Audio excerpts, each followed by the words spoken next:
everyone, myself Priyanka Patel from Vallabh Polytechnic. Now we are going to study the subject Fundamental of Software Development of 4th semester of Computer Engineering Department. Today we are going to study the Unit 2, that is Software Analysis and Design. Our first topic is Requirement Gathering and Analysis. What is Requirement Gathering and Analysis? જ્યારે પણ તમારે કોઈ software બનાવવાનું હોય તે software બનાવવા માટે actually કસ્ટમરની requirement શું છે એ જાણવા વગર તમે સોફ્ટવેર બનાવી ના શકો. એ સોફ્ટવેર બનાવવા માટે પહેલાં તમારે કસ્ટમરની રિક્વાયરમેન્ટ જાણવી પડશે, એને શું જોઈએ છે, કેવી રીતનું જોઈએ છે, ત્યાર પછી તમે સોફ્ટવેર બનાવવાનું સ્ટાર્ટ કરી શકો. તો આપણું ફર્સ્ટ છે topic requirement gathering. Requirement gathering એટલે કે કસ્ટમર પાસે આપણે એની જે રિક્વાયરમેન્ટ છે એટલે જે તે બધી ઇન્ફોર્મેશન આપણે કલેક્ટ કરવાની છે. તો આપણો ફર્સ્ટ પોઈન્ટ શું છે? Collect all information from the customer regarding the product. કે કસ્ટમરને જે કંઈ બી જેવું પ્રોડક્ટ જોઈએ છે એટલે કે જેવું સોફ્ટવેર જોઈએ છે એ સોફ્ટવેર રિલેટેડ જે બી ઇન્ફોર્મેશન હોય એ આપણે બધી ગેધર કરવાની છે કે એને કયા ટાઈપનું સોફ્ટવેર જોઈએ છે. સો ઇનકમ્પ્લીટનેસ એન્ડ ઇનકન્સિસ્ટન્સીઝ આર રિમૂવ. જો આપણને એક્ઝેક્ટ રિક્વાયરમેન્ટ કસ્ટમરની ખબર હોય તો સોફ્ટવેરની અંદર જ્યારે આપણે બિલ્ડઅપ કરશું ત્યારે એની અંદર ઇનકમ્પ્લીટનેસ નહીં રહેશે અને ઇનકન્સિસ્ટન્સી નહીં રહેશે. એટલે કે ઇનકમ્પ્લીટ પણ નહીં રહેશે અને એની અંદર કોઈ કન્ફ્લિક્ટ પણ ના આવશે. Requirement gathering involves interviewing and studying the existing document to collect all possible information. હવે રિક્વાયરમેન્ટ ગેધરિંગ એટલે કે બધી ઇન્ફોર્મેશન ગેધર કેવી રીતે કરવાનું? તો બધી ઇન્ફોર્મેશન ગેધર કરવા માટે આપણે કસ્ટમર જે પણ હોય આપણે એના સાથે ઇન્ટરવ્યુઇંગ કરવાનું અને એ લોકો પાસે જે એક્ઝિસ્ટિંગ ડોક્યુમેન્ટ હોય એટલે કે આગળના જે ડોક્યુમેન્ટ્સ છે કે જેમ કે એ લોકો પેપર વર્ક કંઈ રાખતા હોય કે આગળની કોઈ બીજી એ લોકો જૂની વેબસાઇટ યુઝ કરતા હોય, જે કંઈ બી હોય બીજી જૂની એપ્લિકેશન યુઝ કરતા હોય, એ બધું આપણે જોવાનું છે અને એના થ્રુ આપણે ઇન્ફોર્મેશન ગેધર કરવાની છે. એ બધી ઇન્ફોર્મેશન આપણે આગળ જઈને આપણો સોફ્ટવેર બનાવવા માટે કામ આવશે. હવે રિક્વાયરમેન્ટ ગેધરિંગ આપણે બધી ઇન્ફોર્મેશન કલેક્ટ કરી લઈએ તો આપણને સોફ્ટવેર બનાવવા માટે એકદમ ક્લિયર થઈ જાય કે એકચ્યુઅલી કસ્ટમરને જોઈએ શું છે.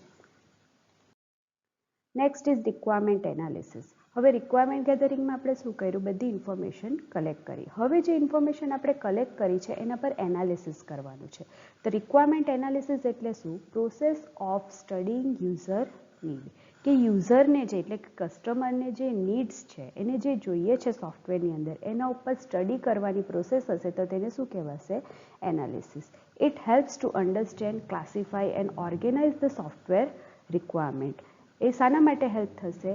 કે આપણને જે સોફ્ટવેર બનાવવાનું છે એ સોફ્ટવેરમાં કેવી રીતે બનાવવાનું, અન્ડરસ્ટેન્ડ, એ સોફ્ટવેરના કેટલા ડિવિઝન પાડવાના એટલે ક્લાસિફાય, કે જેમ કે મેં તમને કીધું હતું કે સોફ્ટવેર જ્યારે પણ બિલ્ડઅપ કરવામાં આવે તેને મોડ્યુલ્સમાં પાર્ટ પાડવામાં આવે છે. ઓકે, તો એ મોડ્યુલ્સ કેવી રીતે પાડવાના છે એ બધું શાના પરથી ખબર પડશે? જે તમે ઇન્ફોર્મેશન ગેધર કરી છે એના પરથી આપણે ક્લાસિફિકેશન કરશું તો તે શામાં આવશે? એનાલિસિસમાં.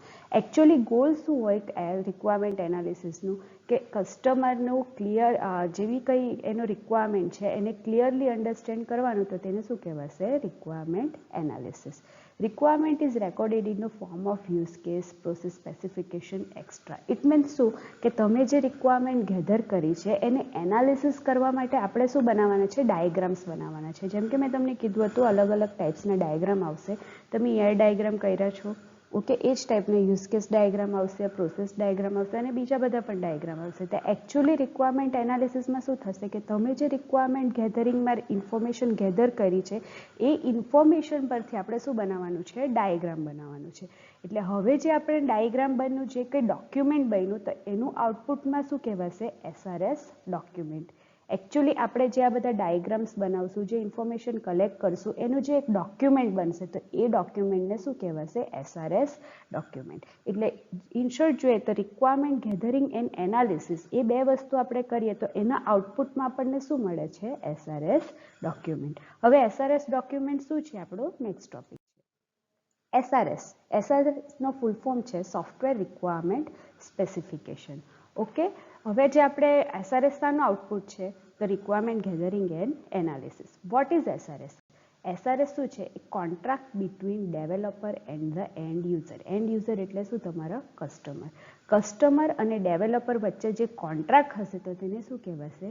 SRS, software requirement specification. Okay, SRS શું કરશે? Translate customer idea into formal document. કસ્ટમરને આપણે ક્વેશ્ચનિંગ કરશું, ઇન્ટરવ્યુઇંગ કરશું, એના આગલા કોઈ ડોક્યુમેન્ટ્સ હશે, સ્ટડી કરશું, એ બધું ઇન્ફોર્મેશન ભેગી કરીને આપણે એક ડોક્યુમેન્ટ ક્રિએટ કર્યું. જે કયું ક્રિએટ કર્યું? SRS document. એટલે આપણે જે ડોક્યુમેન્ટ ક્રિએટ કરીએ છીએ એને કેવું કહેવાશે? Formal document. તો આ કસ્ટમરની જે બધી આઈડિયા લીધી એને આપણે શામાં કન્વર્ટ કર્યા છે? Formal document. એ ફોર્મલ ડોક્યુમેન્ટને શું કહેવાશે? SRS document. SRS document is also known as black box specification. કેમ બ્લેક બોક્સ સ્પેસિફિકેશન? બ્લેક એટલે શું? તમને કશું નહીં દેખાય. ઓકે, SRS ડોક્યુમેન્ટમાં શું કે તમને ઇન્ટરનલ નોલેજ ના હોય. ઇન્ટરનલ એટલે કે તમે એકચ્યુઅલી કોડિંગ કેવી રીતે કરવાના છો, શું કરવાના છો, એનું ડિઝાઇનિંગ કેવી રીતે કરવાના, એ SRSમાં કશું ખબર ના હોય. એટલે SRS ડોક્યુમેન્ટ શું? ખાલી તમને એક ડાયાગ્રામ બતાવશે, અમુક ડોક્યુમેન્ટ્સ આપશે ખાલી, કે જેની અંદર તમે એકચ્યુઅલી તમારા પ્રોજેક્ટનો ફ્લો કેવી રીતે કરવાનો છે એ ખબર પડશે. હવે ફ્લો કરવાનું છે તો તેમાં કઈ લેંગ્વેજ યુઝ કરવાની એ બધું આપણને ખબર નથી રહેતું SRS ડોક્યુમેન્ટમાં. એટલે એને શું કહેવાશે? Black box specification. Okay, next contents of SRS document. હવે SRS ડોક્યુમેન્ટ્સના બે કન્ટેન્ટ્સ આવશે, એક ફંક્શનલ રિક્વાયરમેન્ટ અને એક non functional requirement. Functional requirement એટલે શું? એક ટાઈપની service which customer expects and in the final product.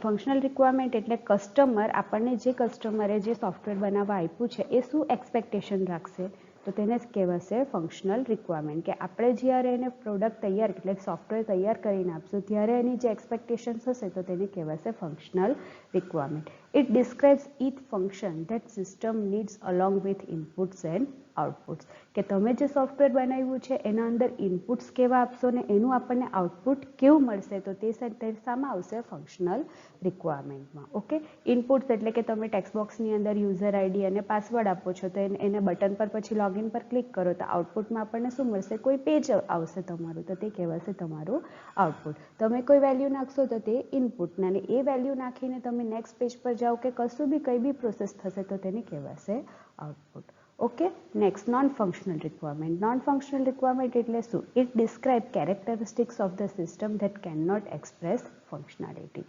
આ નોન ફંક્શનલ રિક્વાયરમેન્ટ શું કરશે કે તમે જે સોફ્ટવેર બનાવ્યું છે એની કેરેક્ટરિસ્ટિક્સ ડિસ્ક્રાઇબ કરશે.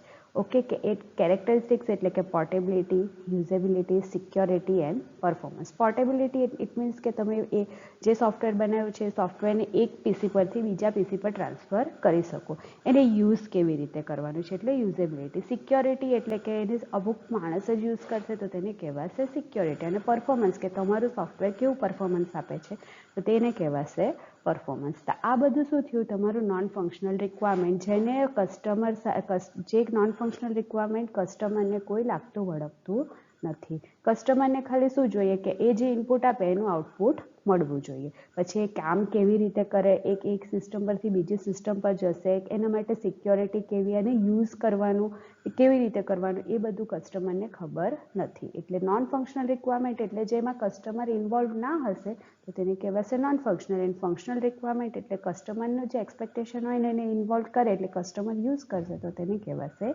Functional requirement. બેનિફિટ્સ એટલે કે એડવાન્ટેજીસ ઓફ SRS ડોક્યુમેન્ટ. હવે SRS ડોક્યુમેન્ટ શું છે? It is a foundation of design phase as it works in the input to design phase. Okay, foundation એટલે શું કે પાયો. તમે ઘર બનાવવાના હોય, નીચે પાયો મજબૂત હોય તો તમે ઘર બનાવી શકો, બરાબર. એ જ રીતે તમારો ડિઝાઇન ફેઝ એટલે કે આપણે SDLCમાં જોયું હતું અલગ અલગ ફેઝિસ આવતા હતા. તો તેમાં આપણો જે ડિઝાઇનિંગ સિસ્ટમ ડિઝાઇનિંગ ફેઝ આવતો હતો તો સિસ્ટમ ડિઝાઇનિંગ કરવા પહેલાં આપણે શું કરવું પડે? SRS ડોક્યુમેન્ટ ક્રિએટ કરવું પડે. એટલે SRS ડોક્યુમેન્ટ ક્રિએટ થાય તો જ તમે ડિઝાઇનિંગ આગળ કરી શકો. એટલે ડિઝાઇનિંગ ફેઝનું ઇનપુટ શું થશે તો SRS ડોક્યુમેન્ટ. એટલે SRS ડોક્યુમેન્ટને શું કહેવાશે કે ફાઉન્ડેશન કહેવાશે શાનું? ડિઝાઇનિંગ ફેઝનું. Next, enhances communication between customer and developer. હવે કસ્ટમર અને ડેવલપર, કસ્ટમર એટલે કે જેણે તમને સોફ્ટવેર બનાવવા આપ્યું છે અને ડેવલપર એટલે જે કોઈ સોફ્ટવેર બનાવવાનું છે. તો કસ્ટમર એન્ડ ડેવલપર વચ્ચે કમ્યુનિકેશન કેવી રીતે થશે તો થ્રુ SRS ડોક્યુમેન્ટ. તમારે SRS ડોક્યુમેન્ટ બનાવશો તો જ તમે કસ્ટમર સાથે વાત કરશો ને કસ્ટમર તમારા સાથે વાત કરશે. Okay, developer can get idea of customers exact requirement. SRS document તમે ક્રિએટ કરવાના હોય એટલે કે SRS ડોક્યુમેન્ટ બનાવવાના હોય ત્યારે જ તમે ડેવલપર જે બી ડેવલપર હોય એને કસ્ટમરની એક્ઝેક્ટ રિક્વાયરમેન્ટ ખબર પડશે. ડાયરેક્ટલી તમને કહે છે કે આ સિસ્ટમ બનાવવાનું છે તો તમે ડાયરેક્ટલી એને કોડિંગ કરવા નહીં લાગી જાઓ. તો આપણો કસ્ટમર કોણ છે, એની રિક્વાયરમેન્ટ શું છે, એને શું જોઈએ છે, એ બધું શાના પરથી ખબર પડશે જ્યારે તમે કસ્ટમર સાથે વાત કરશો ત્યારે. Next, it helps in verification and validation process. SRS document ક્યારે યુઝ થશે? તમારું ડિઝાઇનિંગ થઈ જશે, કોડિંગ થઈ જશે, ત્યાર પછી ટેસ્ટિંગ ફેઝ આવશે. ટેસ્ટિંગ ફેઝમાં શું થશે? વેરિફિકેશન બી થશે અને વેલિડેશન બી થશે. તે ટાઈમ પર બી તમારું SRS ડોક્યુમેન્ટ કામ આવશે. એવું નથી કે SRS ડોક્યુમેન્ટ ખાલી ડિઝાઇનિંગ ફેઝમાં જ કામ આવશે, એ બધા ફેઝમાં કામ આવશે. Okay, high quality SRS reduces cost and time. Most time be તમે SRS જેટલું સારું બનાવશો એટલો તમારો ખર્ચો પણ ઓછો થશે અને ટાઈમ પણ ઓછો જશે. Also useful during maintenance phase. તમારા SDLCમાં જે મેન્ટેનન્સ ફેઝ હતું એટલે કે તમારા સોફ્ટવેરની અંદર કંઈક મેન્ટેનન્સ આવે, કંઈક ખરાબી થઈ જાય ત્યારે એને સુધારવા માટે પણ SRS ડોક્યુમેન્ટ યુઝ થશે. Okay, next, characteristics of good SRS. Important. First છે કન્સાઇઝ. કન્સાઇઝ એટલે શું કે તમારો જે ડોક્યુમેન્ટ બનાવવાના છો એને બ્રીફલી બનાવવાનું છે. ઓકે, વધારે પડતું લાંબુ પણ નહીં અને વધારે ટૂંકું પણ નહીં. એટલે પહેલી કેરેક્ટરિસ્ટિક્સ થશે કન્સાઇઝ.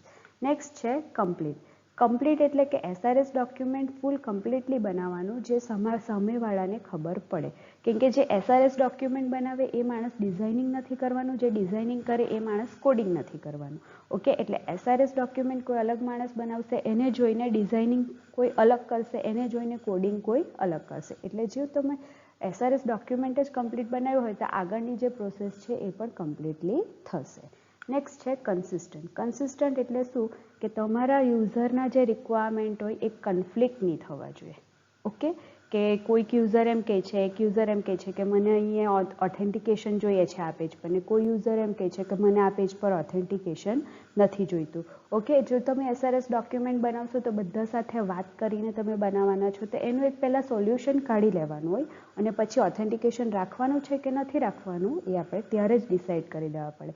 જો આપણે SRS ડોક્યુમેન્ટ નહીં બનાવીએ તો આપણને કોઈ એમ કહે કે મને આ પેજ પર ઓથેન્ટિકેશન જોઈએ છે, કોઈ એમ કહે છે કે મને આ પેજ પર ઓથેન્ટિકેશન નથી જોઈતું. તો ત્યારે શું થશે? તમારા ડેટા કન્ફ્લિક્ટ થશે કે એકચ્યુઅલી મારે કોના સાઇડ કરવાનું છે, કયું કરવાનું છે, ઓથેન્ટિકેશન રાખવાનું છે કે નથી રાખવાનું છે. એટલે SRS ડોક્યુમેન્ટ પહેલાં બનાવશો તો એ બધી વસ્તુ ક્લિયર થઈ જશે.